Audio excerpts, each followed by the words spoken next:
2019년 7월 어느 날 전 세계 반도체 업계를 뒤흔든 뉴스가 터졌습니다. 일본 정부가 한국으로 가는 반도체 핵심 소재 수출을 규제한다는 발표였죠. 언론은 난리였습니다. 삼성 공장이 멈춘다. 한국 반도체가 무너진다. 헤드라인이 쏟아졌어요. 그런데 이상한 일이 벌어졌습니다. 공장은 멈추지 않았어요. 생산 라인은 계속 돌아갔고 제품은 나왔습니다. 겉으로는 아무 문제가 없어 보였죠. 하지만 회의실 안은 달랐습니다. 이번엔 넘길 수 있다. 하지만 다음은? 이 질문이 모든 걸 바꿨습니다. 여기서 잠깐 구독 버튼 꾹 눌러주시고요. 좋아요는 이 영상이 더 많은 분들께 전달되는데 정말 큰 힘이 됩니다.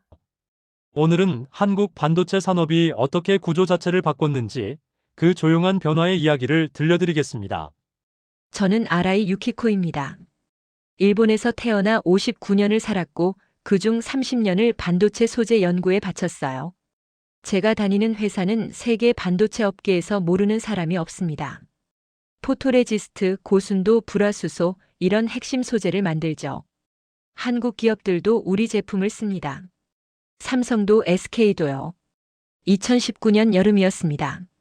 일본 정부가 한국으로 가는 소재 수출을 규제한다고 발표했어요. 회사 안이 술렁였습니다. 영업팀은 긴급 회의를 소집했고 연구팀은 데이터를 다시 점검했죠. 그때 생각했습니다. 이건 시간 문제다. 한국은 결국 우리에게 돌아올 거라고요. 왜 그렇게 생각했냐고요? 기술 격차 때문이었습니다.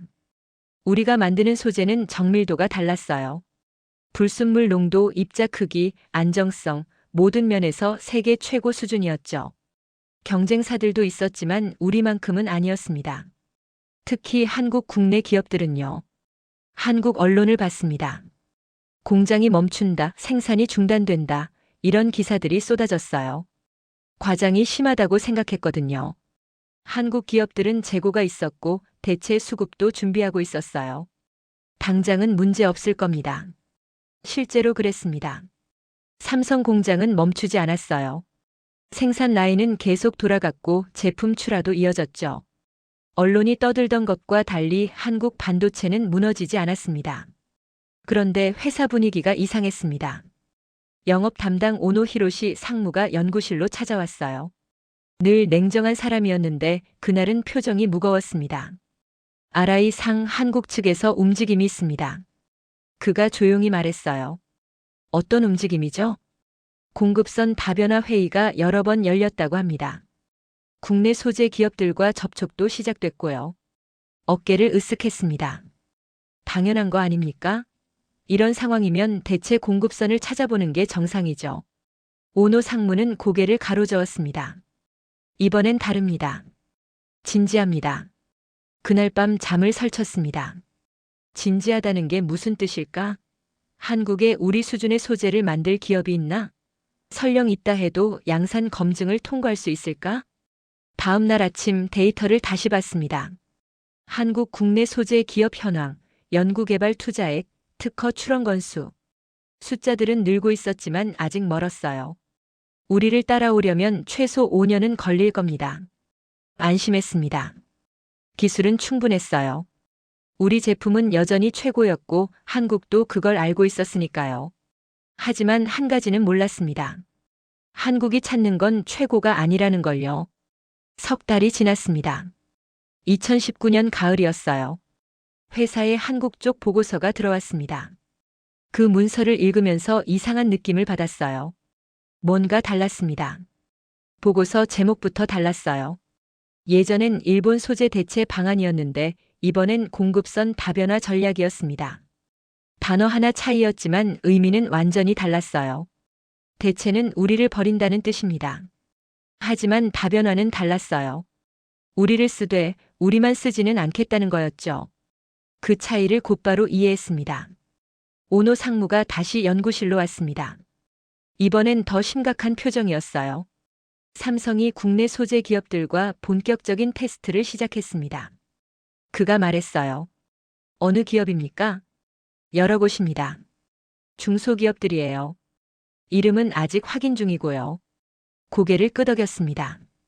테스트는 시작일 뿐이에요. 통과하는 게 문제죠. 삼성 기준이 얼마나 까다로운데요. 오노 상무는 말이 없었습니다. 한참 뒤에 조용히 말했습니다. 아라이 상, 우리가 지금 걱정해야 할 건 그들이 우리를 이기는 게 아닙니다. 그럼 뭡니까? 우리만 바라보지 않게 되는 겁니다. 그 말이 가슴에 박혔습니다. 그제야 이해했어요. 한국은 우리를 이기려는 게 아니었습니다. 우리에게만 의존하지 않으려는 거였어요. 그날 밤 오래된 자료를 꺼냈습니다. 1990년대 일본 반도체 전성기 때 보고서들이었어요. 그때 우리는 세계 시장을 지배했습니다. 미국도 유럽도 일본 소재 없이는 반도체를 만들 수 없었죠. 그런데 지금은요? 씁쓸하게 웃었습니다. 우리는 여전히 최고였어요. 기술도 품질도 경험도 모두 세계 최고 수준이었습니다. 하지만 한 가지가 달라지고 있었어요. 우리가 유일하지 않게 되고 있었습니다. 한국 내부 문서가 더 들어왔습니다. 입수한 자료에는 이런 문장이 있었어요. 특정 국가 의존도 70% 이상 품목, 3년 내 50% 이하로 축소. 구체적이었습니다. 감정적이지 않았어요. 그냥 목표였습니다. 그 문장을 오래 들여다봤습니다. 일본을 적으로 만들지 않았어요. 그냥 숫자를 바꾸겠다는 거였죠. 70에서 50으로요. 이기는 게 목표가 아니라 균형이 목표였습니다. 며칠 뒤 사내 회의가 있었습니다. 연구진들이 모였어요. 누군가 물었습니다. 한국이 정말 우리 수준까지 올라올 수 있을까요? 대답했습니다. 올라올 필요가 없습니다. 그들은 우리를 이기려는 게 아니에요. 우리 없이도 공장을 돌리려는 겁니다. 회의실이 조용해졌습니다. 모두가 그 의미를 이해했어요. 이건 기술 경쟁이 아니었습니다. 구조를 바꾸는 싸움이었죠. 도쿄 하늘은 맑았어요. 날씨는 좋았지만 기분은 무거웠습니다. 우리는 여전히 강했어요. 하지만 게임의 규칙이 바뀌고 있었습니다. 2019년 겨울이 되었습니다. 회사에서 한국 시장 보고서를 정기적으로 받고 있었어요. 그중 한 문서가 눈에 들어왔습니다. 삼성전자 국내 소재 기업 12곳과 검증 테스트 진행 중. 그 문장을 여러 번 읽었습니다. 12곳이요? 생각보다 많았어요. 그런데 더 놀라운 건 다음 줄이었습니다. 현재까지 합격 업체 없음. 테스트는 계속 진행 중. 합격이 하나도 없다고요? 웃음이 나왔습니다. 역시 그렇죠. 삼성 기준을 그렇게 쉽게 통과할 수 있을 리 없었어요. 하지만 이상한 점이 있었습니다. 테스트는 계속 진행 중이라는 문장이었어요. 보통은 불합격이 나오면 거기서 끝입니다. 재검증 기회를 주는 경우는 드물죠. 그런데 삼성은 멈추지 않고 있었습니다. 영업팀에 물어봤습니다. 한국 쪽에서 기준을 낮췄나요? 오노 상무가 고개를 저었어요. 아닙니다. 동일한 기준입니다. 우리 제품과 같은 기준으로 검증하고 있습니다. 그럼 왜 계속 테스트를 진행합니까? 어차피 통과 못할 텐데요. 상무는 잠시 말이 없었습니다. 그러다 조용히 대답했어요. 가능성이 보이는 업체에는 기회를 계속 주고 있다고 합니다. 그 말이 이해되지 않았습니다. 가능성이요? 불합격은 불합격 아닙니까? 통과하지 못했으면 탈락인 거죠. 왜 기회를 줍니까? 다음 달 보고서가 또 들어왔습니다. 숫자를 확인했어요. 어사 불합격. 재검토 가능. 비사와 시사 모두 같았습니다. 재검토 가능이라는 문구가 계속 반복됐습니다. 고개를 갸우뚱했어요. 이게 뭐죠?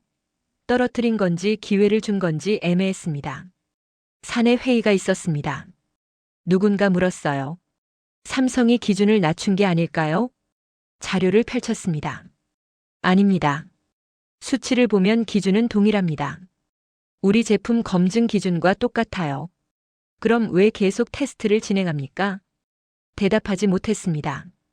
솔직히 이해가 안 됐거든요. 기준을 지키면서 기회를 계속 주는 방식이요. 이건 앞뒤가 안 맞았습니다. 3달이 지났습니다. 보고서에는 여전히 합격 업체가 없었어요. 12곳 전부 불합격이었습니다. 하지만 테스트는 멈추지 않았어요. 그제야 깨달았습니다. 삼성은 기준을 낮추지 않았어요. 대신 시간을 줬습니다. 기준은 그대로 두고 도전 횟수는 제한하지 않은 거였죠. 이건 밀어주기가 아니었습니다. 오히려 더 냉정했어요. 우리 기준에 맞춰 오세요. 몇 번이든 도전할 수 있습니다. 하지만 기준은 절대 낮추지 않습니다. 이런 메시지였죠. 그날 밤 오래 생각했습니다. 일본 기업이 공급선을 다변화하려 한다면요? 우리도 이렇게 할 수 있을까요? 아마 못할 겁니다. 우리는 기준을 낮추거나 포기하거나 둘 중 하나를 선택했을 거예요. 시간을 주면서 기준을 지키는 건 생각보다 어렵습니다. 인내가 필요하거든요. 삼성은 인내하고 있었습니다. 합격이 나오지 않아도 멈추지 않았어요. 그러면서도 기준은 한치도 낮추지 않았죠. 처음으로 불안했습니다. 이 방식이면 언젠가 한 곳은 통과할 겁니다. 시간 문제였어요. 한 곳이 통과하면 구조가 바뀝니다. 우리가 유일하지 않게 되는 거죠. 저녁이었습니다. 도쿄의 밤은 조용했어요. 하지만 한국은 달랐습니다. 그곳에서는 누군가 밤새 테스트를 반복하고 있을 거예요. 기준에 맞추기 위해서요. 그날 처음으로 생각했습니다. 우리가 질 수도 있겠구나. 2020년 초였습니다. 회사에서 한국 소재업체 추적 보고서를 받았어요. 그중 한 항목이 눈에 들어왔습니다. 어사 3차 테스트 불합격. 재검증 예정. 어사요? 그 이름을 기억했습니다. 2달 전 보고서에서도 봤거든요.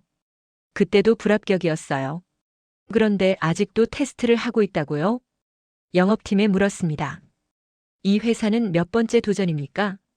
오노 상무가 자료를 확인했어요. 3번째입니다. 첫 번째는 순도, 두 번째도 순도, 이번엔 입자 크기 문제였다고 합니다. 고개를 갸우뚱했습니다. 3번이나 떨어뜨렸는데 아직도 기회를 줍니까? 삼성 측에서는 개선 가능성이 보인다고 판단한 것 같습니다. 상무가 말했어요. 개선 가능성이요? 웃었습니다. 3번 실패했으면 능력 부족 아닙니까? 한 달 뒤 또 보고서가 왔습니다. 어사 4차 테스트 불합격. 재검증 예정. 4번째였습니다. 이제 궁금해졌어요. 이 회사는 대체 어떤 곳일까?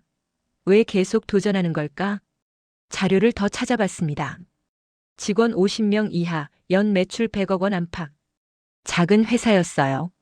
대기업 납품 경험도 없었습니다. 그런 회사가 삼성 기준에 도전하고 있었던 겁니다. 솔직히 이해가 안 됐습니다. 왜 포기하지 않을까요? 4번이나 떨어졌으면 자기 한계를 알아야죠. 설비도 부족하고 경험도 없는데 무슨 수로 삼성 기준을 맞춘다는 건가요? 그런데 이상한 점이 있었습니다. 불합격 사유가 매번 달랐어요. 첫 번째는 순도, 두 번째도 순도지만 수치는 올라갔습니다. 3번째는 입자 크기, 4번째는 안정성 문제였어요. 그제야 깨달았습니다. 이 회사는 매번 다른 문제로 떨어지고 있었어요. 같은 실수를 반복하지 않았습니다. 한 가지를 고치면 다른 문제가 나왔지만 그래도 앞으로는 나아가고 있었던 겁니다. 2달이 더 지났습니다. 어사 5차 테스트 불합격. 재검증 예정. 5번째였습니다. 보고서를 덮었어요. 이건 집념이었습니다. 미친 짓처럼 보였지만 멈추지 않고 있었어요. 사내 회의에서 누군가 물었습니다. 한국 중소기업들이 계속 실패하고 있지 않습니까? 우린 걱정할 필요 없는 거 아닙니까? 대답하지 않았습니다. 예전 같으면 그렇다고 했을 거예요. 하지만 지금은 확신할 수 없었습니다. 실패 횟수가 늘어날수록 마음은 무거워졌어요. 5번 떨어지고도 6번째를 준비하는 회사요. 이건 단순한 도전이 아니었습니다. 절박함이었어요. 그리고 삼성도 이상했습니다. 왜 이 회사를 계속 검증할까요? 5번이나 불합격시켰으면 이제 그만둘 법도 한데 말이죠. 생각했습니다. 만약 7번째에 통과하면요? 그럼 이 이야기는 완전히 달라집니다. 포기하지 않고 결국 해낸 회사가 되는 거죠. 그리고 삼성은 그걸 기다리고 있는 것처럼 보였습니다. 밤이 깊었어요. 한국 어딘가에서 누군가 6번째 샘플을 준비하고 있을 겁니다. 설비를 다시 조정하고 공정을 다시 점검하고 내일 아침 다시 테스트를 신청할 거예요. 처음으로 두려웠습니다. 이 사람들이 성공하면 어떻게 되는 걸까요? 우리는 여전히 최고일 겁니다. 하지만 유일하지는 않게 되겠죠. 그리고 유일하지 않다는 건 선택권이 우리에게 없다는 뜻이었습니다. 2020년 봄이 되었습니다. 매달 같은 보고서를 받고 있었어요. 한국 소재 업체 테스트 현황이었죠. 어사 6차 테스트 불합격. 비사 4차 테스트 불합격. 시사 테스트 중단. 시사가 포기했습니다. 3번 도전하고 그만뒀어요. 그게 정상이라고 생각했습니다. 그런데 어사는 달랐습니다. 6번째 불합격 뒤에도 재검증 예정이라고 적혀 있었어요. 이제 이 회사가 궁금해졌습니다. 대체 뭘 믿고 계속하는 걸까요? 오노 상무와 이야기를 나눴습니다. 삼성이 이 회사들에게 뭔가 가르쳐주고 있는 겁니까? 상무는 고개를 저었습니다. 아닙니다. 삼성은 기준만 제시할 뿐 공정해법은 알려주지 않습니다. 그럼 어떻게 개선합니까? 업체들이 알아서 찾는 겁니다. 상무가 말했어요. 불합격 사유는 봤지만 어떻게 고쳐야 하는지는 안 알려줍니다. 그 말을 듣고 놀랐습니다. 그럼 이 회사들은 매번 스스로 문제를 찾아서 고치고 있다는 건가요? 답도 없이요? 네. 상무가 고개를 끄덕였어요. 이해할 수 없었습니다. 그게 말이 됩니까? 대기업이 중소기업을 키운다면서 답은 안 알려준다고요? 그럼 뭘 도와주는 겁니까? 하지만 생각해보니 이상한 게 아니었습니다.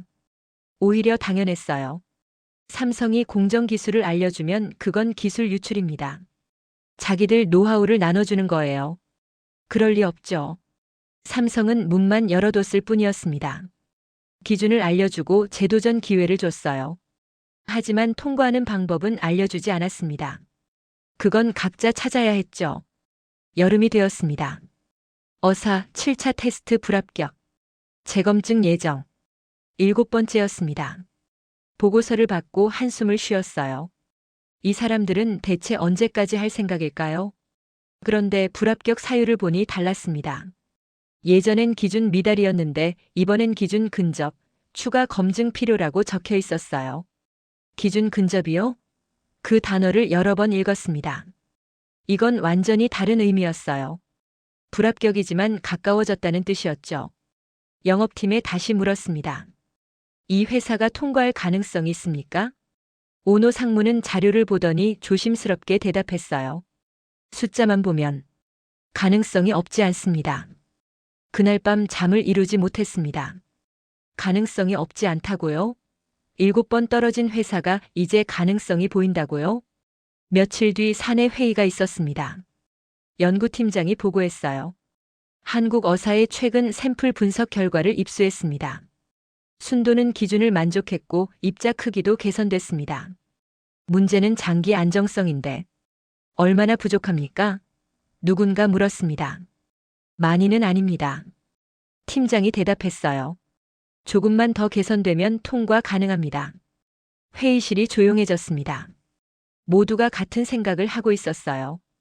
이제 시간 문제구나. 책상으로 돌아와 지난 보고서를 다시 펼쳤습니다. 1년 전 어사는 순도도 안 맞고 입자도 불균일했어요. 지금은 안정성만 남았습니다. 문제가 하나씩 사라지고 있었던 겁니다. 그제야 이해했습니다. 삼성이 왜 답을 안 알려줬는지요. 답을 알려주면 의존하게 됩니다. 스스로 못하게 되죠. 하지만 스스로 찾게 하면 달라집니다. 시간은 걸리지만 결국 자기 기술이 되는 거예요. 컴퓨터를 껐습니다. 한국에서는 누군가 8번째 샘플을 준비하고 있을 겁니다. 이번엔 통과할까요? 아직 모릅니다. 하지만 한 가지는 확실했어요. 멀지 않았다는 것. 2020년 가을이었습니다. 회사 복도에서 오노 상무와 마주쳤어요. 그의 손에 서류가 들려 있었습니다. 아라이 상, 이거 보셨습니까? 그가 서류를 건넸어요. 받아들었습니다. 한국 어사 테스트 결과였어요. 8차 테스트 기준 통과 예상. 최종 검증 단계 진입. 통과 예상이요? 그 문장을 다시 읽었습니다. 예상이라는 단어가 붙어 있었지만 의미는 분명했어요. 거의 다 왔다는 뜻이었죠. 언제쯤 최종 결과가 나옵니까? 다음 달쯤이라고 합니다. 상무가 대답했어요. 양산 적용 가능 여부를 판정한다고 하네요. 서류를 돌려줬습니다. 손이 떨렸어요. 1년 반입니다. 8번의 테스트였죠. 그 시간이 이제 끝나가고 있었습니다. 한 달이 지났습니다. 11월이었어요. 매일 아침 이메일을 확인했습니다. 한국 쪽 보고서가 오는지 보려고요. 어느 날 아침 메일이 왔습니다. 제목은 간단했어요. 한국 어사 검증 결과. 손이 떨렸어요. 첫 줄을 읽었습니다. 양산 적용 가능 판정. 제한적 물량 공급 시작 예정. 화면을 오래 들여다봤습니다. 됐구나. 결국 해냈어요. 1년 반 8번의 실패 끝에 이 회사는 삼성 기준을 통과했습니다. 오노 상무가 전화를 걸어왔습니다. 보셨습니까? 네.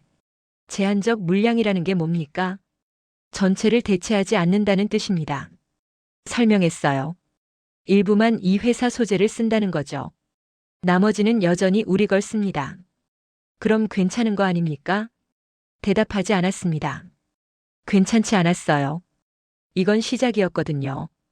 오후에 사내 긴급 회의가 소집됐습니다. 임원들이 모였어요. 영업 담당이 보고했습니다. 한국 어사가 삼성 양산 라인에 진입했습니다. 현재 물량은 전체의 10% 수준이지만 향후 확대 가능성이 있습니다. 누군가 물었습니다. 품질은 우리만 못하지 않습니까? 영업 담당이 고개를 저었어요. 삼성 기준을 통과했습니다. 품질은 문제 없다는 뜻입니다. 그럼 가격입니까? 가격도 우리와 비슷합니다. 회의실이 조용해졌습니다. 품질도 비슷하고 가격도 비슷하면 이유가 하나밖에 없었어요. 공급선 다변화였습니다. 그때 누군가 다른 자료를 꺼냈습니다. 비사도 최종 검증 단계에 들어갔다고 합니다. 시사는 재도전을 준비 중이고요. 한 곳이 아니었습니다. 여러 곳이 동시에 움직이고 있었어요. 한국은 하나의 회사를 키운 게 아니었습니다. 생태계를 만들고 있었던 겁니다. 그날 저녁 책상에 앉아 생각했습니다. 1년 반 전만 해도 이 회사들은 기준에도 못 미쳤어요. 직원 50명, 낡은 설비, 대기업 경험 전무. 그런 회사들이 지금 삼성 라인에 들어가고 있었습니다.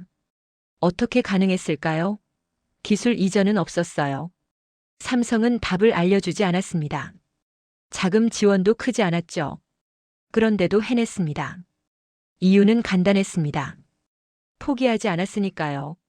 8번 떨어지고 9번째를 준비하는 집념, 기준을 낮춰달라고 하지 않는 자존심, 스스로 답을 찾아내는 능력. 이게 한국이었습니다. 우리는 달랐습니다. 일본은 최고를 지키려 했어요. 기술을 보호하고 격차를 유지하려 했죠. 그게 잘못된 건 아닙니다. 하지만 한국은 다른 길을 택했어요. 최고가 되려 하지 않고 충분해지려 했습니다. 그리고 충분함은 생각보다 강했습니다. 최고는 하나지만 충분함은 여럿일 수 있거든요. 선택지가 생기는 겁니다. 다음 날 아침 출근했습니다. 동료들 표정이 무거웠어요. 모두 같은 보고서를 봤을 겁니다. 한국이 해냈다는 것을요. 회의에서 누군가 말했습니다. 우리 기술이 여전히 위입니다. 맞는 말이었어요. 우리는 여전히 최고였습니다. 하지만 한 가지는 달라졌어요. 이제 한국은 우리를 기다리지 않아도 됐습니다. 2021년 봄이었습니다. 일본 회사에서 한국 출장 지시가 내려왔어요. 삼성과의 정기 협의 때문이었습니다. 오노 상무와 함께 인천공항에 도착했습니다. 공항을 나서는데 이상한 느낌이 들었어요. 예전과 달랐습니다. 뭐가 다른지 정확히 말할 순 없었지만 공기가 달라진 것 같았죠. 삼성 본사에 도착했습니다. 회의실에는 구매팀과 품질팀 담당자들이 앉아 있었어요.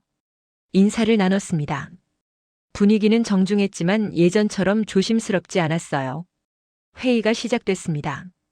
올해 공급 물량에 대한 논의였어요. 작년 대비 증가율은 3%였습니다. 늘긴 했지만 예년보다 낮았죠. 국내 소재 업체 물량이 늘어난 겁니까?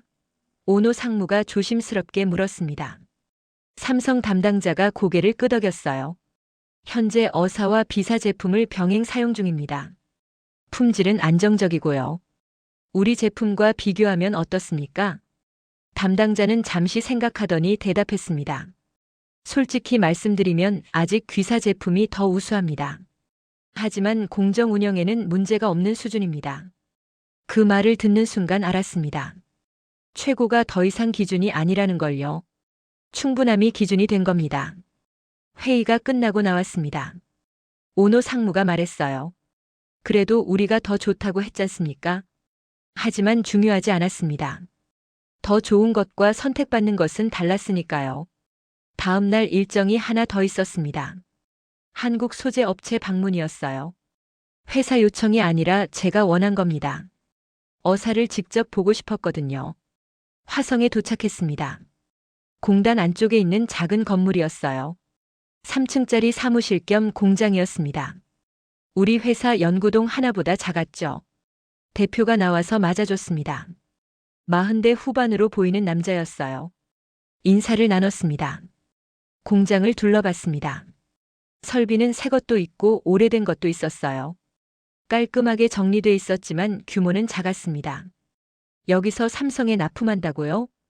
대표가 설명했습니다. 저희 설비는 최신은 아닙니다. 하지만 공정은 계속 개선하고 있고 품질은 기준을 만족합니다. 몇 번이나 테스트를 받으셨습니까? 8번입니다. 대표가 담담하게 대답했어요. 1년 반 걸렸고요. 8번이요? 포기하고 싶지 않으셨습니까? 대표는 잠시 웃었습니다. 매번 그랬습니다. 하지만 재검증 기회가 있었어요. 포기할 이유가 없었죠. 삼성이 많이 도와줬습니까? 대표는 고개를 저었어요. 기준만 알려줬습니다. 어떻게 맞추는지는 저희가 찾아야 했어요. 연구실을 봤습니다. 책상 몇 개와 분석 장비가 있었어요. 직원이 서너 명 일하고 있었습니다. 이 정도 인력으로 삼성 기준을 맞췄다고요? 대표가 말했습니다. 저희는 세계 최고가 아닙니다. 일본 기업들이 훨씬 앞서 있죠. 하지만 공장을 멈추지 않게 할 수는 있습니다. 그걸로 충분하다고 생각합니다. 그 말을 듣는 순간 가슴이 뭉클했습니다. 최고가 되려는 게 아니었어요. 필요한 수준이 되려는 거였습니다. 그게 한국의 방식이었죠. 회사를 나왔습니다. 차에 타고 한참을 말이 없었어요. 오노 상무가 물었습니다. 어떻습니까? 대답하기 어려웠습니다. 뭐라고 말해야 할까요? 우리가 졌다고요? 아닙니다. 우리는 여전히 최고였어요. 하지만 이긴 것도 아니었습니다. 게임의 규칙이 바뀌었을 뿐이었죠. 일본으로 돌아왔습니다. 보고서를 작성했어요. 한국 소재 업체 현황, 기술 수준, 향후 전망. 객관적으로 썼습니다. 감정은 빼고요. 하지만 마지막 줄에는 솔직하게 적었습니다. 한국은 우리를 이기지 않았다. 하지만 우리 없이도 멈추지 않는 방법을 찾았다. 그게 진실이었습니다. 2021년 여름이었습니다. 도쿄 사무실에서 분기 보고서를 정리하고 있었어요. 한국 시장 매출은 여전히 증가세였습니다. 전년 대비 5% 올랐죠. 숫자만 보면 문제 없었습니다. 하지만 점유율은 달랐습니다. 삼성 내 우리 소재 비중은 90%에서 75%로 떨어졌어요. 15%가 한국 국내 업체로 갔습니다. 그리고 그 비율은 계속 늘어날 거였죠. 어느 날 오후 오노 상무가 사무실로 찾아왔습니다. 손에 신문을 들고 있었어요. 한국경제신문이었습니다. 이거 보셨습니까? 그가 신문을 펼쳤어요. 기사 제목이 눈에 들어왔습니다. 반도체 소재 자립도 상승, 일본 의존 70%에서 50%로. 기사를 읽었습니다. 2019년 수출 규제 당시 70%였던 일본 소재 의존도가 2년 만에 50%로 줄었다는 내용이었어요.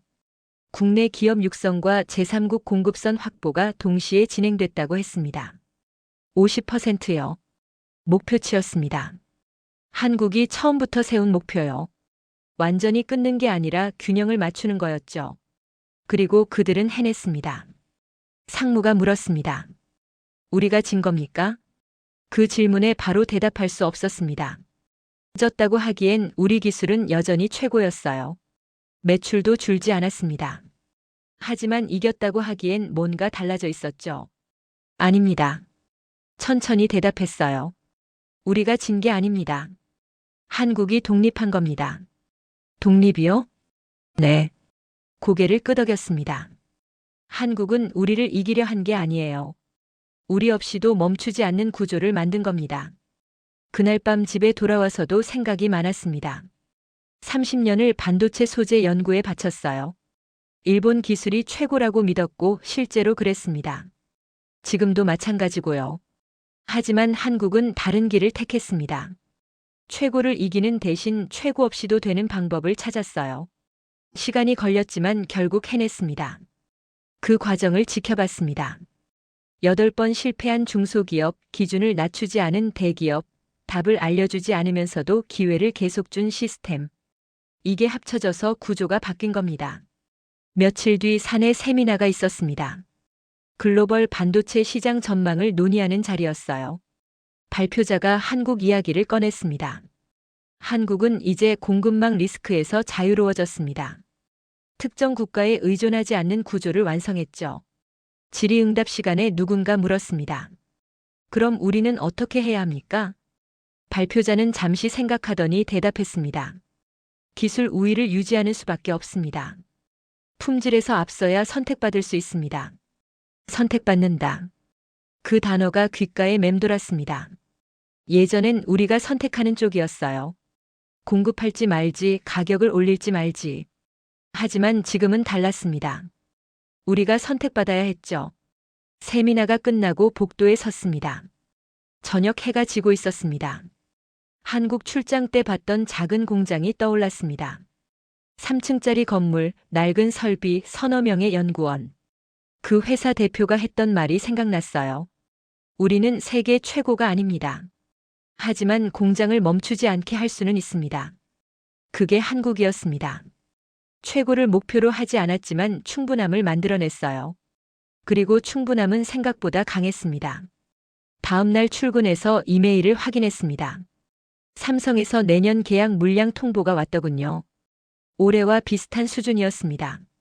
줄지는 않았어요. 하지만 더 늘지도 않았죠. 이제 이게 우리 자리였습니다. 최고 기술을 가진 공급사. 하지만 유일한 선택지는 아닌 회사요. 답장을 작성했습니다. 계약 조건을 확인하고 일정을 조율하고 품질 보증서를 첨부했어요. 예전처럼 정확하게, 예전처럼 정중하게요. 메일을 보내고 화면을 봤습니다. 하늘은 맑았어요. 일은 계속될 겁니다. 우리는 여전히 최고의 기술을 만들 거고 한국은 계속 공장을 돌릴 거예요. 다만 한 가지만 달라졌습니다. 이제 한국은 우리를 기다리지 않는다는 것. 2021년 여름 한국은 해냈습니다. 일본 소재 의존도를 70%에서 50%로 낮췄어요. 완전히 끄는 게 아니었습니다. 균형을 맞춘 거였죠. 유키코는 지금도 도쿄에서 일합니다. 여전히 세계 최고의 소재를 만들고 있어요. 한국도 여전히 그 소재를 쓰고 있고요. 하지만 한 가지는 달라졌습니다. 이제 한국은 기다리지 않아도 됩니다. 공장은 멈추지 않으니까요. 이건 승리가 아니었습니다. 독립이었어요. 누군가 못한다고 말할 때 그 말에 맞서 싸울 필요는 없습니다. 그 말을 기다릴 이유가 없게 만들면 됩니다. 한국이 그렇게 했습니다. 여러분은 언제 한국이 자랑스러우셨나요? 댓글로 나눠주세요. 그리고 한국의 이 선택이 옳다고 생각하신다면 댓글에 멈추지 않는다라고 남겨주세요. 지금 어디서 보고 계신지도 함께요. 좋아요와 구독은 더 좋은 영상을 만드는 큰 힘이 됩니다. 시청해주셔서 감사합니다. 다음 이야기도 기대해주세요.